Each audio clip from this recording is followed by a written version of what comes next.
Bonjour, nous sommes sur le site de la plateforme MACL, qui est une plateforme de microscopie qui a pour tutelle le CNRS, l'Université d'Orléans, le BRGM et l'Université de Tours.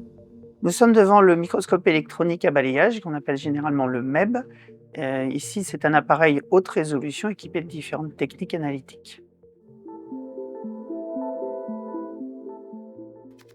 Le MEB est un instrument de microscopie qui n'utilise pas de la lumière mais des électrons pour former des images. Le principe est de balayer une zone de l'échantillon avec le faisceau d'électrons et de collecter, à l'aide de différents détecteurs, différents signaux qui vont nous permettre de faire des images et de l'analyse chimique ou encore de l'analyse cristallographique. Le MEB est tout d'abord un instrument qui permet de faire de l'imagerie à très haute résolution jusqu'à l'échelle du nanomètre. Il permet de faire différents types d'images qui vont nous permettre d'accéder à la morphologie d'objets ou à la topographie de surface, à des contrastes de composition chimique ou cristallographique. Pour cela, le MEB est équipé de différents détecteurs, dont des détecteurs adaptés pour la très haute résolution. Le MEB dispose également de détecteurs pour permettre de faire l'analyse chimique, c'est-à-dire déterminer la composition chimique des matériaux, ainsi que la structure cristallographique. Le MEB permet de passer tout type de matériaux, sous réserve qu'il supporte de passer sous un vide très poussé. Idéalement, nous observons des matériaux qui sont conducteurs, mais il est également possible de passer des matériaux isolants, soit en faisant un dépôt conducteur sur la surface, du carbone ou un métal, soit en utilisant un mode particulier de ce microscope. Ce MEB est également équipé d'un dispositif de cryomicroscopie qui permet de passer au sein du microscope des échantillons humides contenant de l'eau, bien entendu des échantillons biologiques, mais également des matériaux synthétisés en laboratoire, mais également des matériaux naturels humides comme des sédiments ou des sols. Lorsqu'on passe dans le MEB un échantillon humide, le vide va faire s'évaporer l'eau qu'il contient.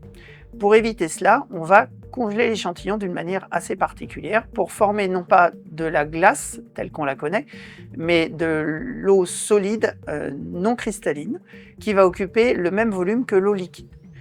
Grâce à cela, on va pouvoir ensuite introduire l'échantillon dans une chambre de cryopréparation qui va permettre de faire différentes opérations comme fracturer l'échantillon ou le métalliser, et ensuite l'introduire dans le MEB sur une platine refroidie à moins 140 degrés pour les observations. Pour rentrer dans le MEB, l'échantillon peut faire quelques centimètres. Il peut être préparé de différentes façons. Ça peut être un échantillon brut, par exemple un essai mécanique sur une pièce métallique. Ça peut être un échantillon qui a été découpé et poli pour avoir un état de surface parfait pour observer la microstructure et les différentes phases chimiques. Ça peut être également une poudre déposée sur un support adapté. Parmi les poudres que l'on peut observer, on peut notamment observer des nanoparticules et toutes sortes de nanomatériaux. Le MEB permet de faire différents types d'imagerie qui vont nous permettre d'accéder à la forme et à la taille d'objets, à la rugosité d'une surface par exemple, mais également à la variation de composition chimique au sein du même matériau.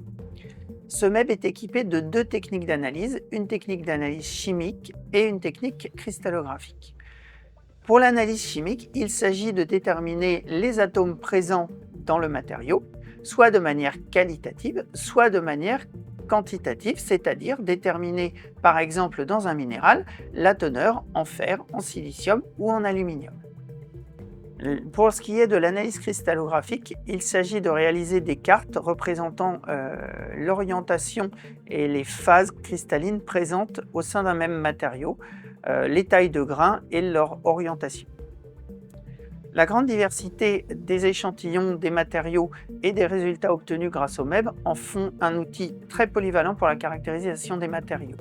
C'est également un outil qui se développe continuellement avec des performances en amélioration, de nouveaux détecteurs pour l'imagerie ou encore pour l'analyse.